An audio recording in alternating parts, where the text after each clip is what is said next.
A much-needed win for Illinois on Saturday. Went down to College Park, handed Maryland just its second loss in its last 9 games. First conference win of the year for the Illini, who were expected to contend for the division crown this year. Do have a favorable schedule down the stretch, starting with a home game Saturday against a Wisconsin team they beat handily a season ago. Let's dive into all of that. Coach speak. Bret Bielema is joining us now. And Coach, first of all, thanks for the time. It was interesting to watch you after the Nebraska game. I obviously know you quite well. And watching you in that news conference, it was obvious how frustrated you were. And you made it really clear. You basically said, we're going to get it fixed in whatever way we need to do, whatever we need to do personnel-wise, whatever we need to do scheme-wise, we're going to get this thing right. And then you turned around and backed it up and did it on Saturday. What was different against Maryland than you had done the previous few weeks? You know, Dave, I think the season itself, every season is its own little time capsule, right? And you got to figure out what your players are, what their strengths are. And, you know, sometimes it takes a while. We had a lot of really good players returning, but lost some good players. We lost some great voices. And, you know, then, 6 games into it, I think we kind of had an assessment. But case in point today, literally, I just walked off the practice field. We literally took offensive third down short and fourth down and short and moved that to Tuesday and practiced it every day of the week. And, that move in itself parlayed into this past Saturday. We had a 3rd and 1 on our opening drive that we convert. Next play is a touchdown. We have a 4th and 1 at the end of the half that we converts to a touchdown. Had a 3rd and about 2 early in the 3rd quarter that we convert, goes to a touchdown. And that was a huge effect in our game. So the old cliche, right? Practice is what you do. It really played out for us this past week for sure. You know, it's funny. You were bringing up that 4th down play on the goal line right before the half. And to me, that epitomized everything that was different, right? The line of scrimmage has really been a struggle this year. And when we were down in Champaign for your practice, I don't think we thought that was going to be the case.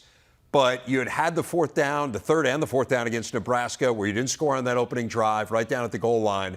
And then you went for it with Fagan, 4th and 1 on the 2-yard line. And not only, as you said, not only did you convert the 4th down, you got the touchdown. To me, that was the play that said, hey, this is going to be different.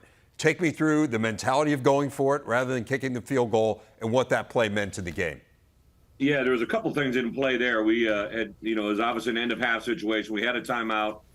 We actually had thrown a pass play right before that was, an incomplete pass, and we felt that if we didn't gain yardage, we didn't know if we were going to go for it. But the way it kind of played out, the analytics obviously said yes. I felt good about it. But when I asked my OC, Barry Lunny, what do you feel and what do you want to call? He said, I got it and I feel great, right? And Caden Fagan, again, has been a really important part of our progress here the last couple of weeks. A big back, he's very tough. Everything he does, he falls forward. Fun kid to be around, and I think all that kind of parlayed into that moment right there. But again, it was because of what we practiced. Zy Chrysler, our right guard, literally the first time he'd been with us for an entire week of practice, played his best game, really felt up front. We were kind of controlling the line of scrimmage, and that's what parlayed us into that moment.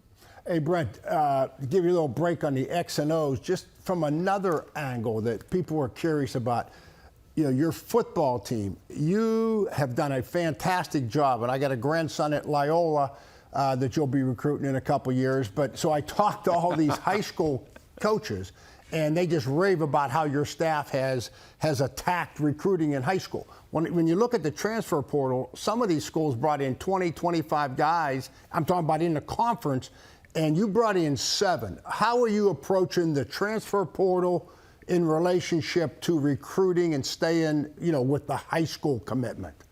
Yeah, Coach, I appreciate the comment. And really, we have made a very conscientious effort to recruit the state of Illinois.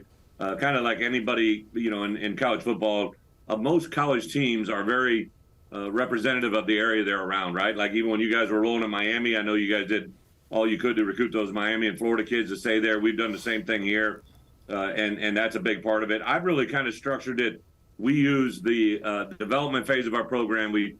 Every year you come in with a group of seniors that are going to graduate, right? Even the COVID year thing, you have X number of players, and we've used that to recruit high school players. And then the transitional players, guys that might leave your program early, guys that maybe enter in the portal, guys that leave early because they're playing really good football and the NFL calls them up.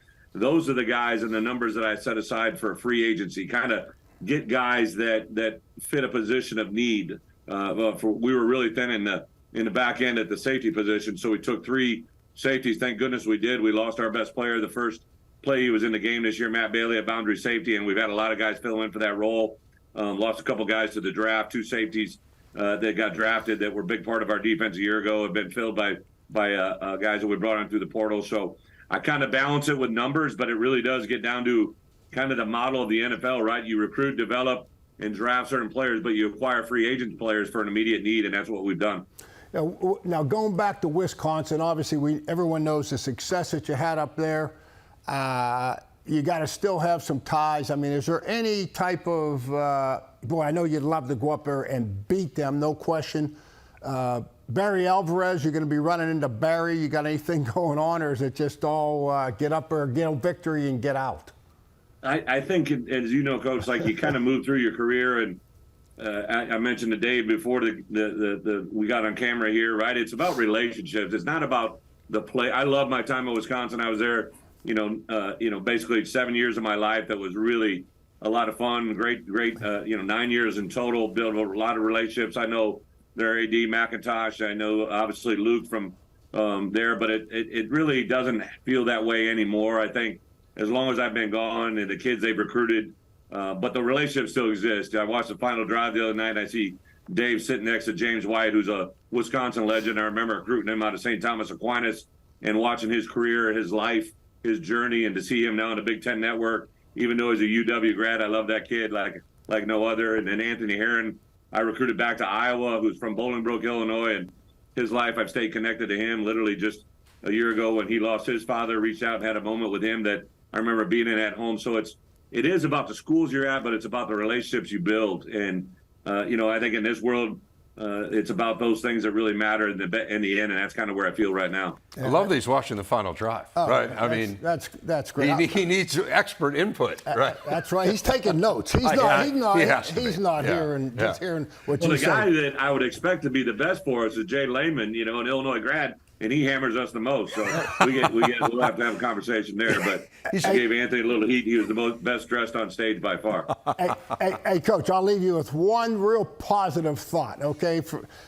If you get through the Keys or get down to Florida, give me some advance notice, and I'll get our guy Jimmy Johnson, and I'll coordinate it, and we'll get on that boat and have a few cold ones, okay? So I got to know in advance, so if I'm in Naples, we can get it worked out. I've been on that. I've been on the 3 ring several times with Jimmy. I know to show up with the right toll ticket to get on the boat, and he definitely knows his fishing. I know we'd love to have an opportunity in the future. I appreciate it.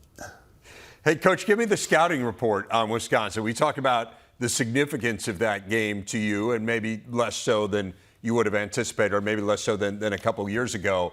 But still a huge game for you guys. I mean, I mentioned it, like, hey, you still have a chance here to, if you rally down the stretch, to be a factor in the conference race. It's the first year with Luke Fickell. They are a different team schematically. How big a change is the scouting report against them? And then how big a factor is it without Tanner Mordecai? Dave, it's such a unique year in this league, right? Like, we've already had 2 divisional crossovers. We played Nebraska and Purdue, which were obviously new staff. So even though we played them the last couple of years, it's a whole new preparation, and Wisconsin's no different.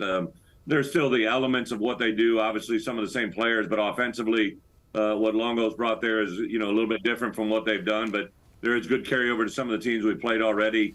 I think offensively, the fact that they're probably obviously transitioning with a new quarterback, and they've had some injuries on both sides of the ball, but we're expecting to play a tough, physical, hard-fought game. Defensively, they just got done with a physical game against Iowa, and to see that play out the way it did, it's a tremendous task. We have them at our place. Last year we were up there. This year they're coming to our place, and to be able to have them at home, it's our homecoming game, so it means a lot to our fans, our community, our people, and really excited. Really, I have a lot of respect for Luke. I've known him a long time.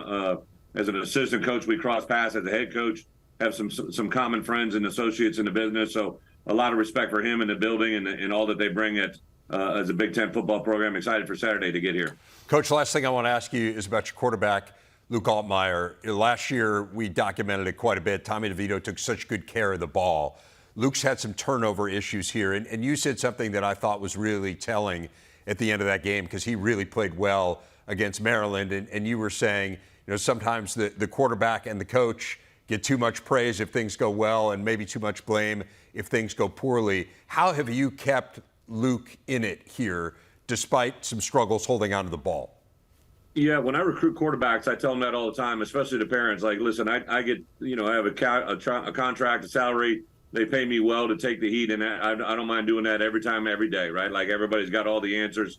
But as a coach, that's what we're prepared for. That's what we signed up for. I just think as a quarterback, they're a college kid that's looking to find success, and sometimes the criticisms they get are too much. I thought Luke, since the Penn State game, has done a tremendous job of taking care of the football. There was one play on Saturday. It was an interception. It was actually a defensive PI that didn't get called the right way. And on the sideline, I said, hey, we'll get that one back. We'll take care of you and move forward. That was the last the last turnover of the game. And our guys have really done a conscientious job the last 2 or 3 weeks of the things that were beating us early on: penalties, mental errors, and turnovers.